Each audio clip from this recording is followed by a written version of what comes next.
blessings and welcome to a sharing in this internal moment from the foothills of Arunachala, a holy mountain, after 10 days of Vipassana meditation.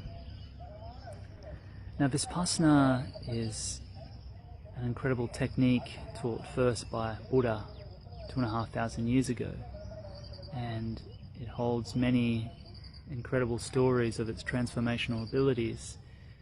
It's currently being taught in Indian prisons, and there's many Buddhic stories of tyrannical kings and the beings who have committed the most heinous crimes come into a state, birth into a state of joy, grace, peace, love. These qualities that exist infinitely inside of us. We just have to rediscover them. And for me, Vipassana was a penetration into the unconscious aspects of the mind. And the unconscious aspects house our fears, our traumas, our miseries. It really steals away the joy of the eternal moment and tuning into oneself. If one is not in the natural state of joy and happiness, then these unconscious aspects, or the samskaras, are stealing this and taking energy away from the bliss it is to exist. So Vipassana for me was able to go into these unconscious aspects and release them.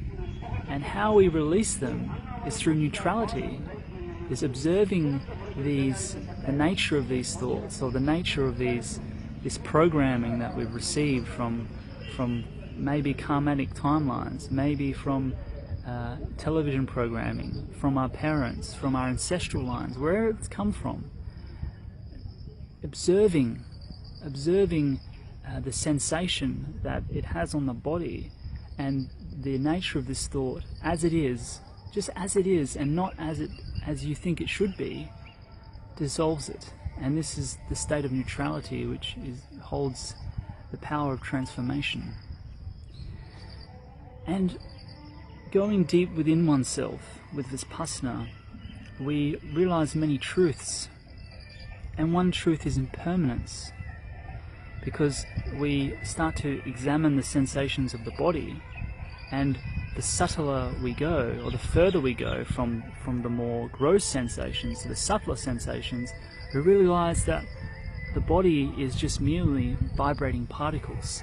And Buddha, he's found this after 40 days of meditation. He went 40 days of meditation and fasting, went deep and found kalpas.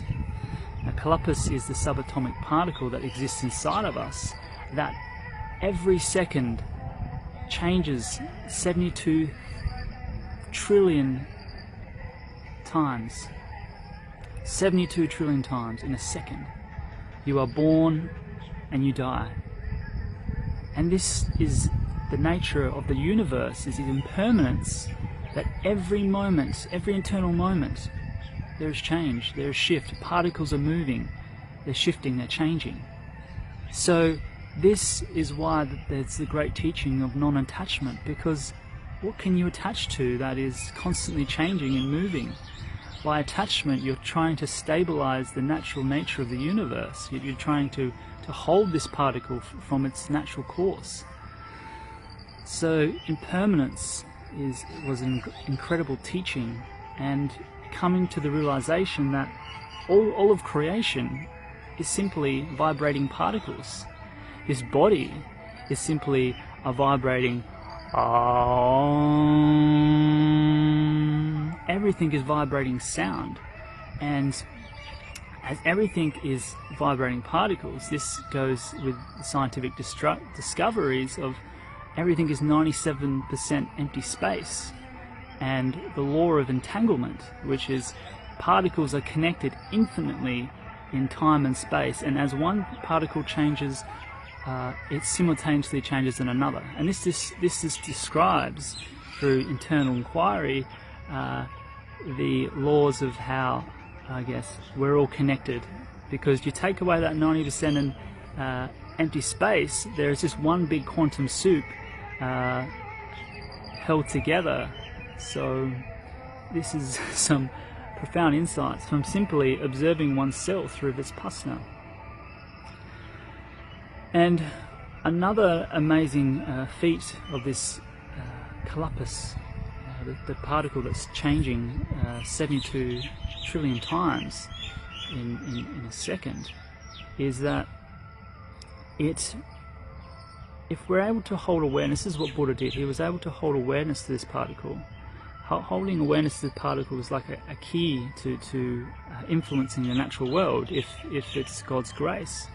And this is how he was able to walk through the battlefield and